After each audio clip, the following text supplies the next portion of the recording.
The Accessibility Breakdown by Inclusion Impact Accessibility. Hey, welcome to the Accessibility Breakdown. I am Mark, and this is Justin. And we also have with us Nick. Hey, Nick.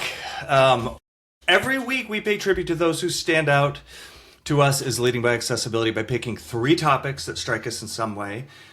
This week we have 3 topics, but before we get into our 3 topics, I want to introduce Nick, because you're all probably recognizing that we've got a new face, and this is Nick. We're super excited to have you because we are honored to have you as the first guest to the Accessibility Breakdown, right?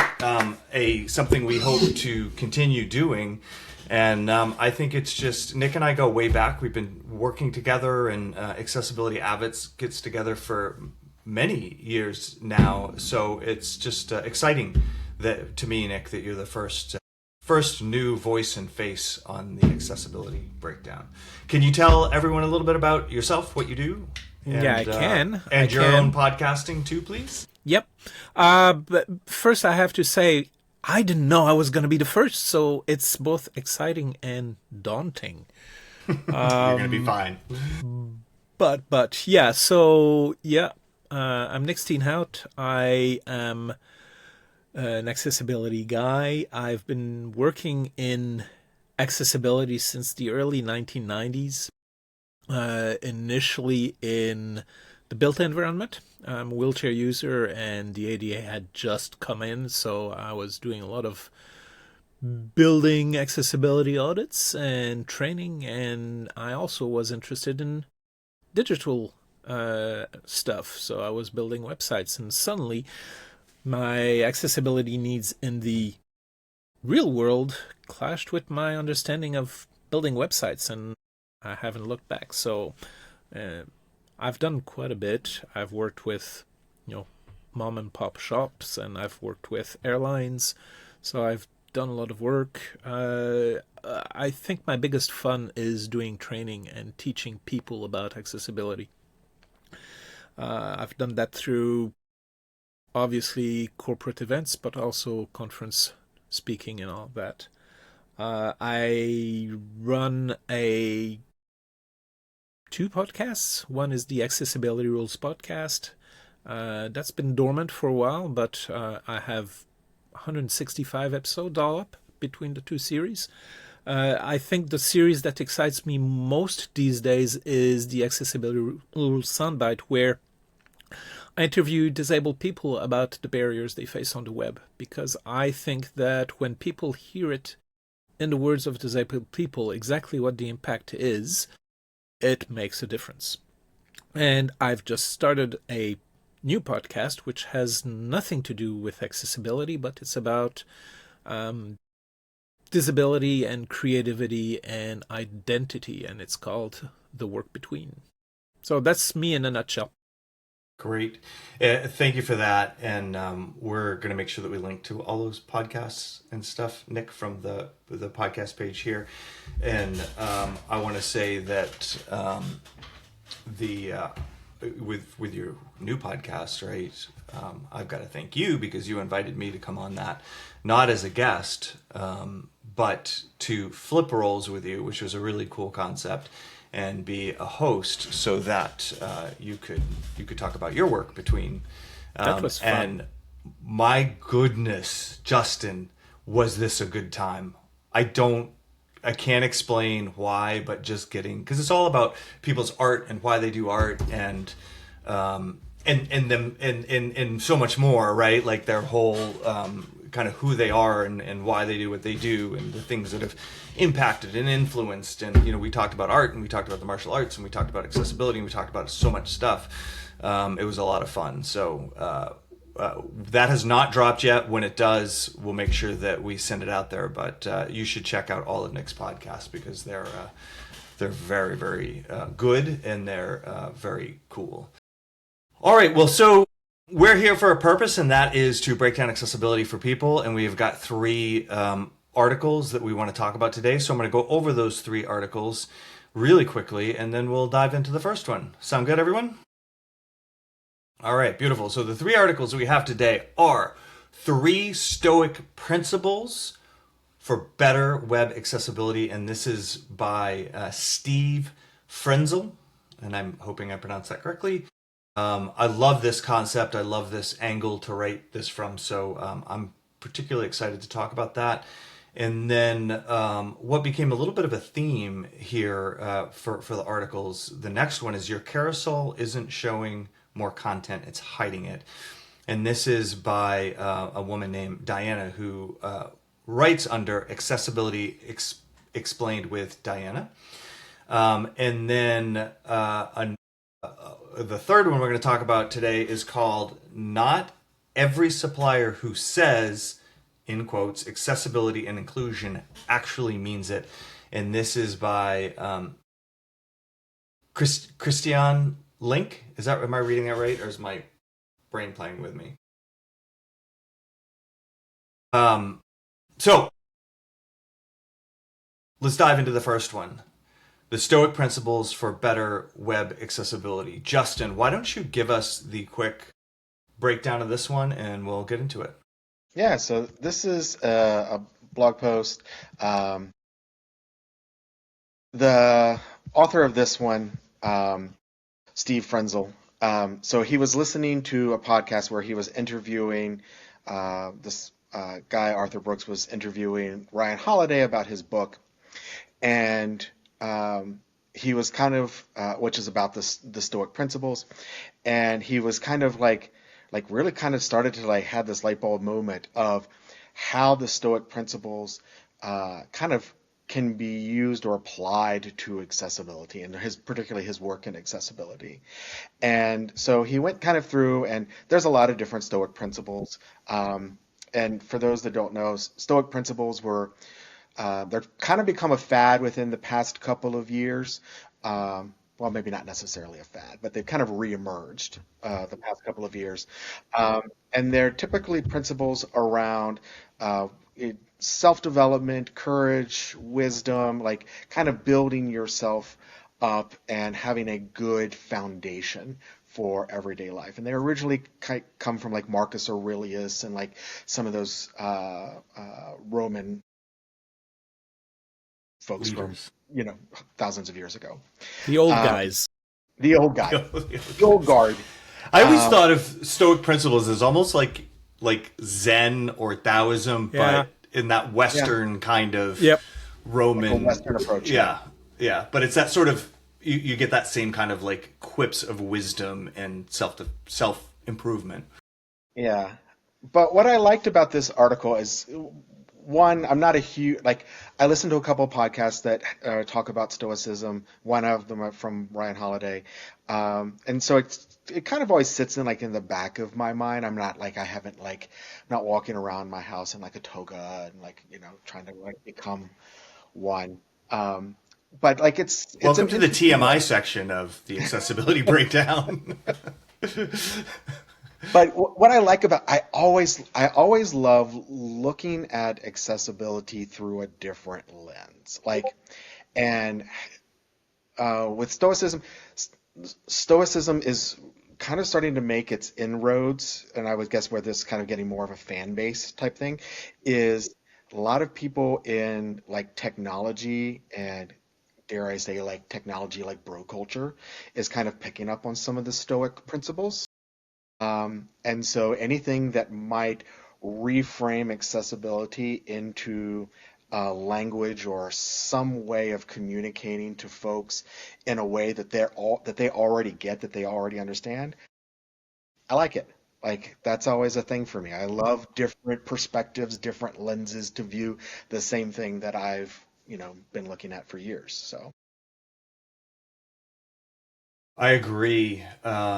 I think that we all are things are going to resonate with us in different ways, and presenting any information in multimodal like that just increases the chance that individuals out there are going to find something, a way that resonates with them most. Let's run through the 3 principles, the 3 Stoic principles that they write from. The 3 that he chose. The three that he chose. There's a lot. There's a lot. Right. I get all that. Okay. So the first one, we'll do them one at a time, and I want to hear how both of you feel about this principle. And I'm just going to give the principle to start with, and not the commentary around why the principle applies. So you guys chime in when I'm done. So the first one is manage yourself, not the outside world. What struck me there was this idea of not taking personally when things not moving forward. And yeah, in a way, it's nice toga, Justin, by the way.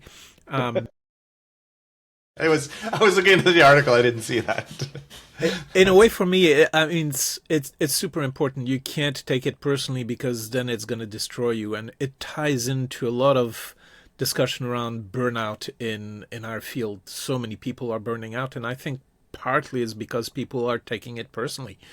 But at the same time, when you've done this work for a while, like I have, and the two of you have, and when you're disabled and you're facing issues after issue after issue, sometimes it's hard not to take it personally because it feels personal. So I think maybe in this case Stoicism is a real position of privilege.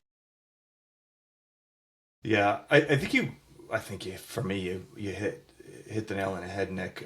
The sub topic of this, or the sub comment in this, is having the emotion but not being ruled by it, and which really leans into your point about burnout, right? I think that's what burns us out, and I agree with you that for those of us who are managing a disability, and I think that, Nick, you probably are most squarely in that category. Your lived experience is probably really, but I have dyslexia, so I'm not removed from it completely. Like, that's definitely a thing that it's sort of like on every aspect of your life, whether it's your work life, your personal life, you are running into a lot of the similar things that cause those emotions and frustrations. So having a way to manage it and realize that, not let it drag you around, I think is important. Any thoughts, Justin? No, I love what Nick said. For me, it's specifically like the principle itself, like having the emotion and not being ruled by it. It sounds very Vulcan. Um, um, one of the things that I always try to do is like have that emotion, but don't let it linger, because when it lingers, then it clouds your judgment and how you should move forward and how you should take your next steps and react to it. And in this, particularly with accessibility, it does seem like any opportunity someone can get to push it down, toss it aside, etc., they'll take that opportunity. And so while it's like, yes, I can be mad that someone is, that an organization is not implementing things correctly. But as soon as I hit them back with the same with that emotion, then they're just going to lock down and not do it. They're giving them. They're not going to do it anyway, Justin. Wow. I think, I look at this like the tachometer in a car, right? And what I mean by that is that the emotion is good in as much as it's productive and it motivates you. But as soon as it hits a red line, it starts to become destructive. So your responsibility is to shift away from that emotion before you're in the red line. And I know, Nick, you can relate to this, and Justin, you can as well. All three of us being martial artists, one of the things with my students that I try to get them to do is not to react emotionally when they're sparring. So if they get hit, for example, they may be frustrated with themselves if they allow themselves to get hit. There's all sorts of, in that environment, reasons why you become emotional. But when you take the time out to have an emotional, judgmental reaction to that event, you now miss the next moment. And that next moment can be a dangerous moment. And so again, Stoicism and Zen and whatever, however you want to think about it, being able to operate next to those emotions versus in them and swirling around with them, I think is valuable in life in general, but certainly in accessibility.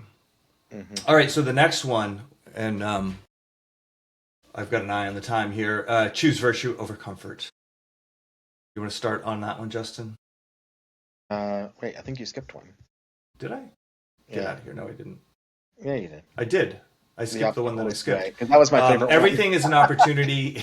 You were ready for the second one. I threw the third one at you. See, always be ready. Yeah. Didn't Confucius or somebody say that? Everything is everything is an opportunity, including suffering. How do you suffer, Justin? Well, I think for me, it's the everything is an opportunity. And I like the example that the author here uses around the carousel pattern. And for me, like one of the things that I love is like particularly like being a software developer working in accessibility is I love to solve problems. And I think that just about anything that you put on the web can be made accessible in most ways. Maybe not for everyone. Maybe you're not going to get it for some of the, because accessibility is a spectrum, there's always going to be edge cases, but maybe you can make it accessible for a lot of people. And so I love being able to, someone coming to me and be like, hey, we've got this new thing that we want to do, this new pattern. How do we make this accessible? And like sitting down and figuring out, all right, how the different users are going to use this. Here's a prototype. Let's put it in front of people. Oh, that didn't work. Like, I love that process. Yeah. Any reactions to this, Nick?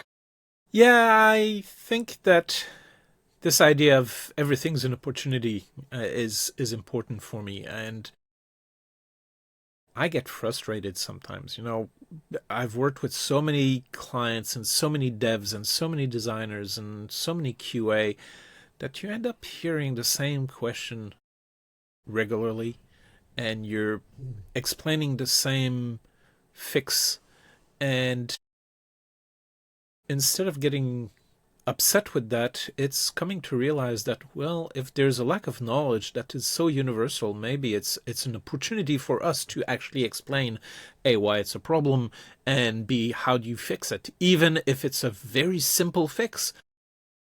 If I have 12 different devs in the space of a year that come to me with the same misunderstanding of what this is a problem for, well, it tells me that there's a missed opportunity for teaching it. So I think that that's important for us to look at, not individuals having misunderstandings, but maybe it's a symptom of a bigger systemic issue.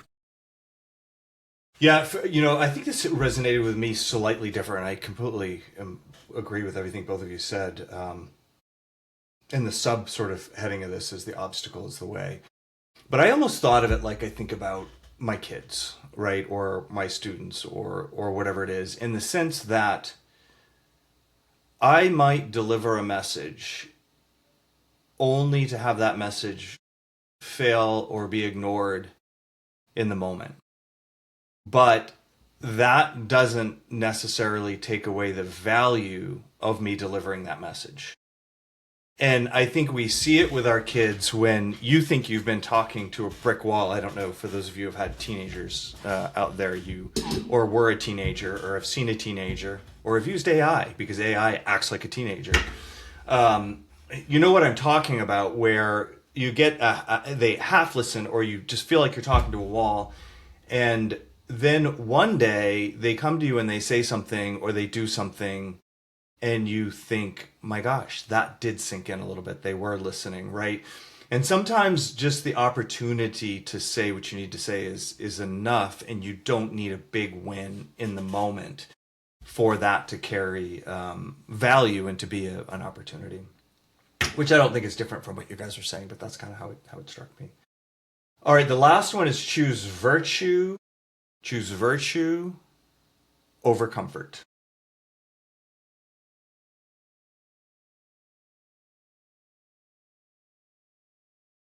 Yeah. So let me read. I'm going to read because this is a longer sort of sub quote.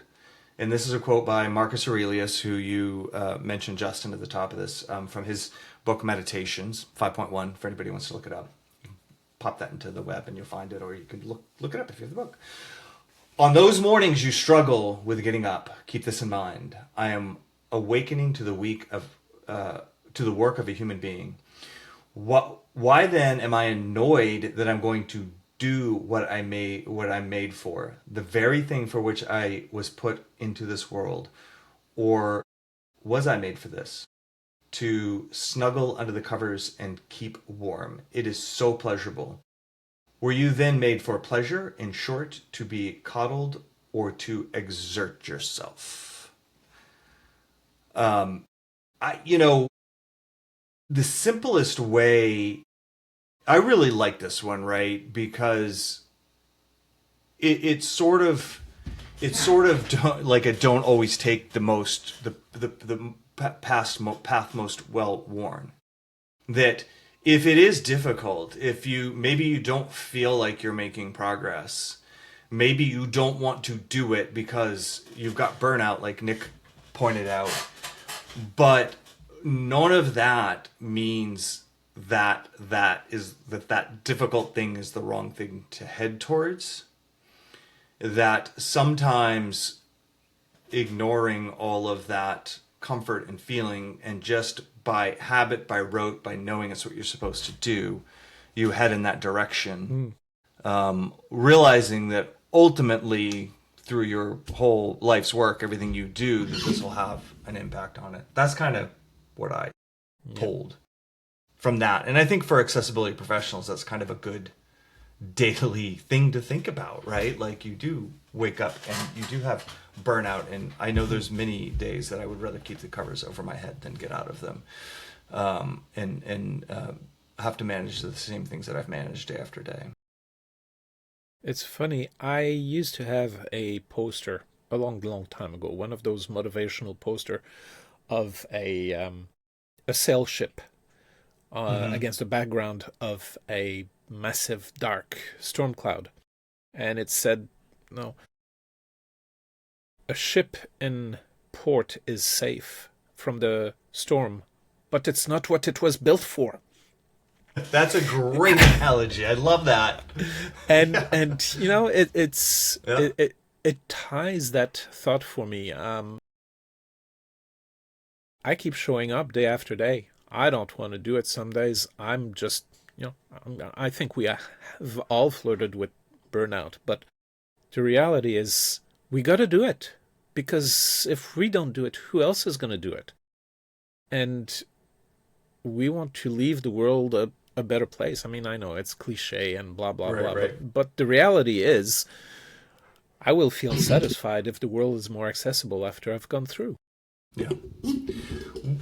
Well, and the other thing I think I just want to point out too is, like, through this discussion, it sounds a little doom and gloomy, but a lot of days, the thing I want to do is peel the covers back and get to my desk and do the work, right? That's probably the norm. It's just that, to your point, Nick, like, we all hit these moments when we question it and question whether we're doing it, and it becomes uncomfortable. Anything you want to add, Justin, or are you ready to move on to the next one? No, let's go ahead and move on. Okay. I actually thought there were some interesting similarities between that last principle and then the article that Nick submitted. So maybe we'll revisit that a little bit. Okay. The next one we're going to go into is the one on carousels. What's that? Not the one that Nick submitted. Not the one that Nick submitted, but this one in this last topic, the choose virtual over comfort. It uses carousels as a practical example of something that is very oblique thing for accessibility folks that other folks love, and it makes us uncomfortable. So the follow-on article here, the next one we're going to talk about, is called "Your Carousel Isn't Showing More Content; It's Hiding It." So I thought this was a really nice tie-in because this gives sort of the practical explanation around the challenges with carousels. And this one is by Diana, who as I said before, writes under A11Y Explained with Diana. And it's a quick article, but it goes through some of the challenges from an accessibility standpoint with carousels.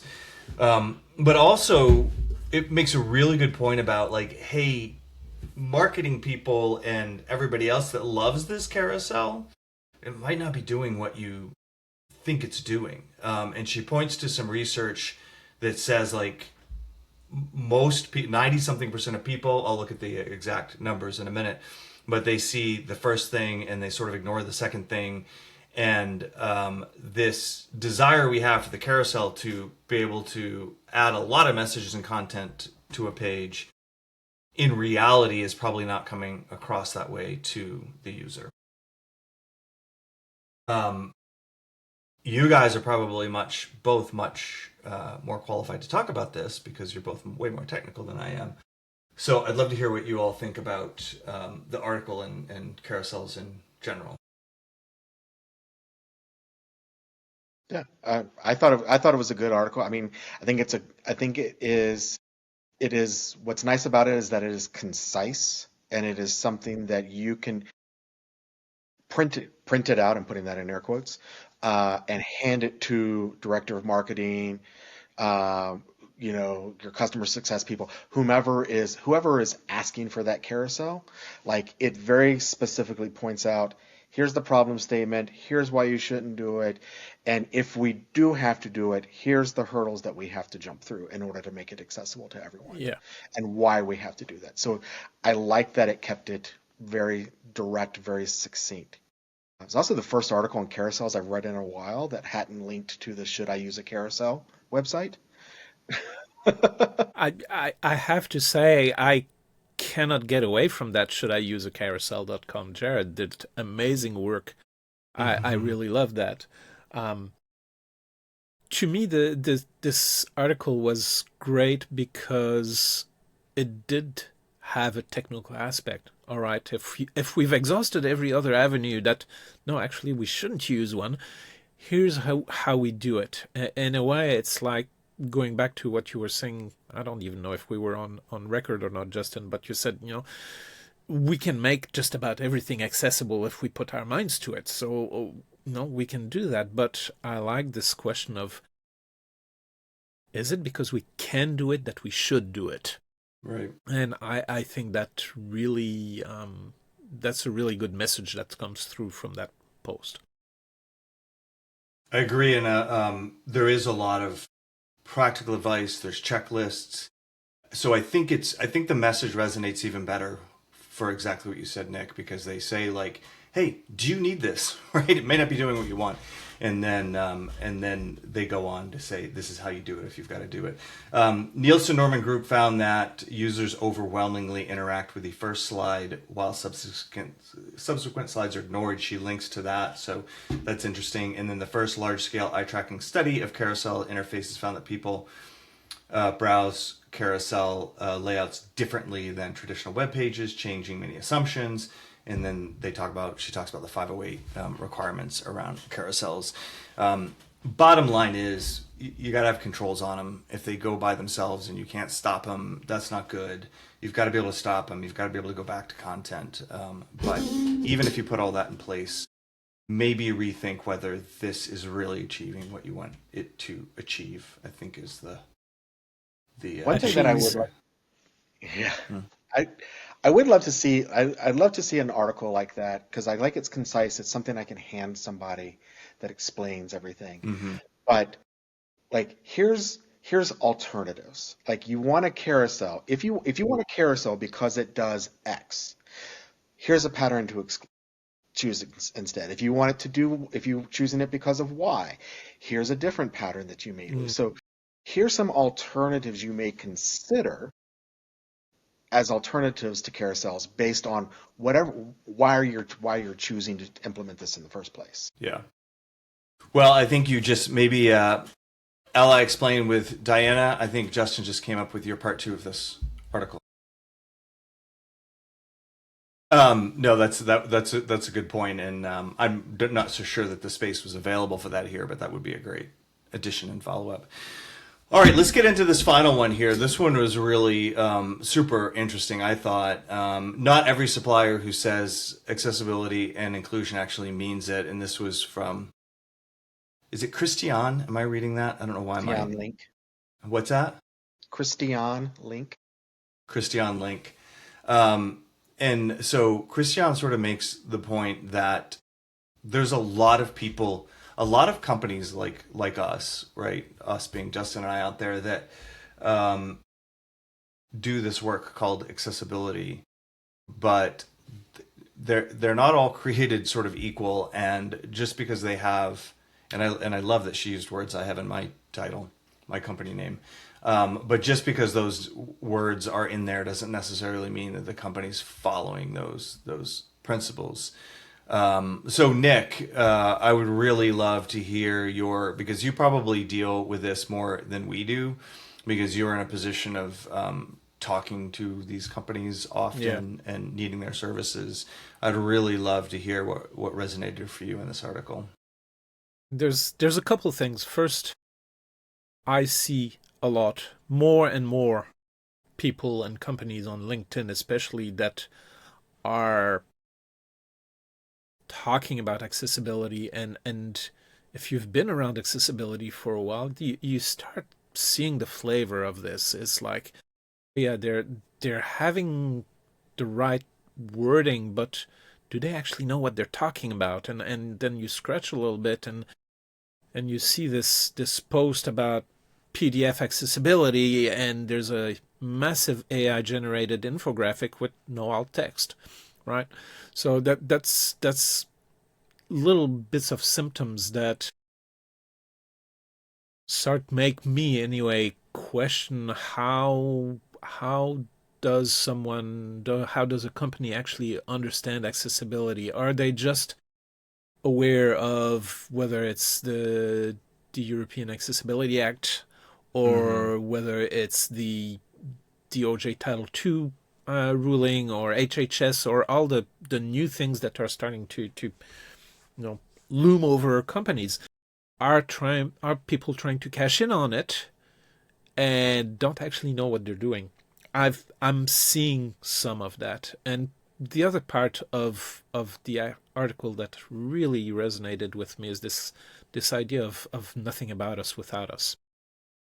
It's something it's a concept that's been important to me since the days I was doing disability rights protest back in the 90s. And she points out, is the studio you're hiring, do they have accessibility baked in, but do they have disabled people on board?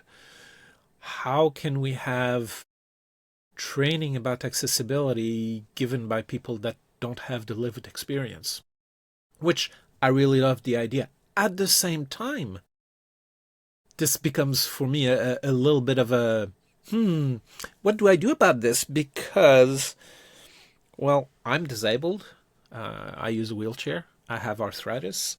I have a mild hearing impairment. I have undiagnosed ADHD, I think. So I'm, as someone said on a t-shirt, I'm all buggered up. But the reality is that my disabilities don't cause a major impact on my ability to use the web. So how do I reconcile that? I can teach about how to use a screen reader, but the reality is I'm not blind. So I question myself. I am a disabled person, so I'm meeting that requirement of, if you're having people giving you training about accessibility, make sure they're disabled. Okay, but do I need to, if I do a day training, do I need to have a blind trainer, a deaf trainer, all the disabilities that I'm covering in the training? Or is my knowledge of the disability community for the last 30 years, working with literally thousands of disabled people, is that enough? And if it's enough for me, might it be enough for someone who's not disabled, who is in the same circumstances? So I think the article for me causes some questioning that is healthy. Yeah. I don't have answers. I only have questions. I think that's a really good point, and I think I have some feelings around that, Nick, and I think one, what you're talking about. I mean, I had some of the same thoughts, and I think it's a very literal interpretation of the point, right? I think that there's also we work in this world of digital accessibility where there's also what you and Justin have, and that is just the technical chops to understand the code and what needs to be done. Like, all that's extremely important too. And in the case of testing, screen reader testing, you actually need people who aren't just native screen reader users, because if a modal pops up, for example, and it's not announced by the screen reader, visually, if you can see and you're testing with a screen reader, you very much understand that something was presented that the screen reader user can't perceive. Whereas if you only had a screen reader user in the loop, that might be something that's missed, right? So it's sort of the reverse. So I think the answer is, Nick, that it takes a community, right? And that you are exposed to people who are blind. You have the technical proficiency. You understand nothing about us without us. You understand that, yes, you may be able to do a technical conformance test to WCAG 2.2 level AA and come up with the right answers, but you need somebody different if you're going to get usability insight beyond what those technical guidelines can tell you. And I think that that's where this all comes in, is it's the right people at the right time for the right reasons. And that so many companies out there, I mean, she used overlays as the example. Here's an overlay, plug it in, it fixes everything. Enjoy it. Have a great, oh, by the way, it's really super cheap. And people ate these things up. Organizations ate these things up, and then lawsuits started to fly.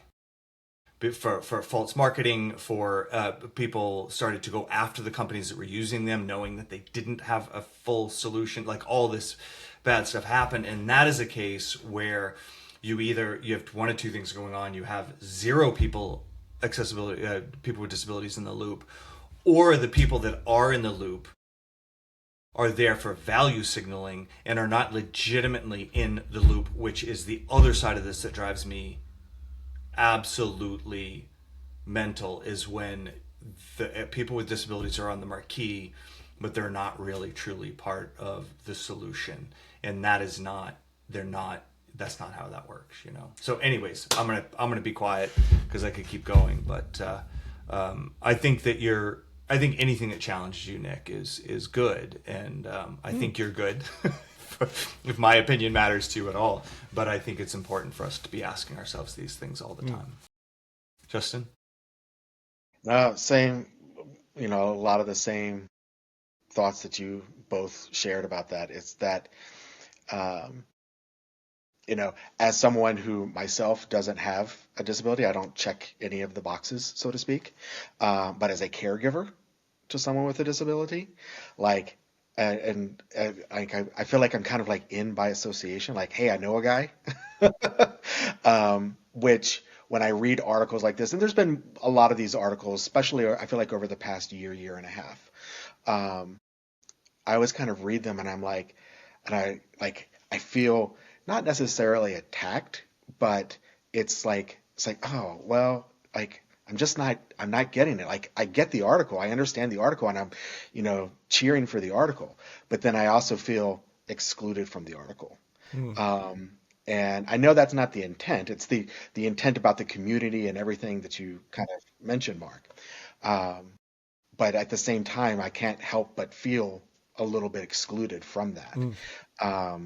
And that's tough, but at the same time, and that's why I'm coming back to that Marcus Aurelius quote. Like, even though there's that challenge of being kind of excluded from it, I still want to get out of bed. I still want to go and do the work because I do know that I can make a difference.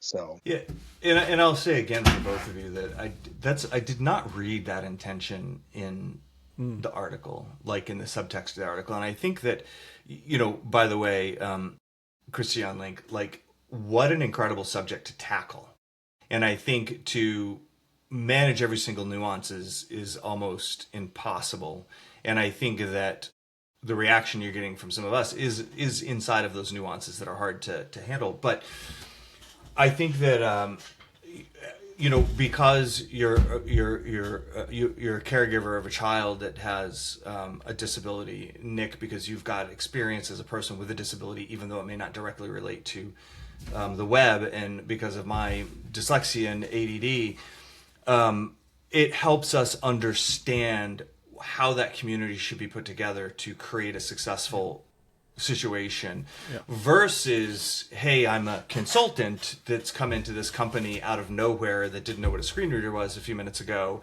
and I'm going to tell you guys how you should operate. You just don't have any of the context under which to manage that group of people, and that's where we see that kind of stuff happen. Or I see a business opportunity here. I'm going to create a widget. I'm going to throw marketing around it, and grab some stock photos. Yeah. Yeah, and it doesn't, and it ends up not serving. And one of the things that gave me comfort in the article is when there's that list of things to ask an accessibility company, and I'm like, yeah, I would have answered them all in the, I'm going to throw up air quotes here, in the right way. And I think that's more, and I think people would I mean, Nick, I think that you don't expect everybody in this business to show up with a token disability as their passport to be able to get into the business, but you do expect them to show up with proper empathy to be in the and business. You can always learn. I mean, I believe we need new blood in the digital accessibility expertise consultancy, and people can learn. Absolutely. I know this is not supposed to be something touting our own work, but I will say this. Back in 2000... Let's do it anyways. Yeah, back in 2002, so it's not recent, 2002, 2003, I wrote an article called Disability Community, What Disability Community? And I said two things. One is disabled people need a disability awareness training. That's one thing. That's a good point. And the other is that I know a lot of non-disabled people that get it a lot better than some disabled people do. And when I know people like Justin with your background, I will say, don't feel bad. You know more about accessibility than a lot of these new accessibility people coming and flooding them with their so-called expertise. So, yeah. Well, hats off to that article, because I think anything that makes particularly a group of people like us, somebody like you, Nick, really step back and think that's a successful piece of writing. That's why we look for all this stuff, and great one for us to tackle here. Any last? Go ahead, Justin. I love that we had like one article, like 3 completely different viewpoints from it. Sorry, 3. Am I doing it right, Mark? For ASL, 3 is this way. 3. Yep, there you go. 3 completely different viewpoints from the same article. Mm-hmm. So that's what I love. That's why I like this podcast. Well written. I like all the different viewpoints, because someone who's reading that article, they may have a fourth. They may agree with one of the 3 of us. So. Yep. Great. Well, any last? We need to wrap it up. But does anybody have any last points that they want to get across before we shut her down? Just want to say thank you for having me. Thank you for being here, fun. Nick. Yeah, it's great having you. Yep, we appreciate it, and expect another invite at some point. All right, fantastic. Well, now that we have broken accessibility down for you, we hope you go forth and keep it accessible. Thank you for listening to the Accessibility Breakdown by Inclusion Impact Accessibility.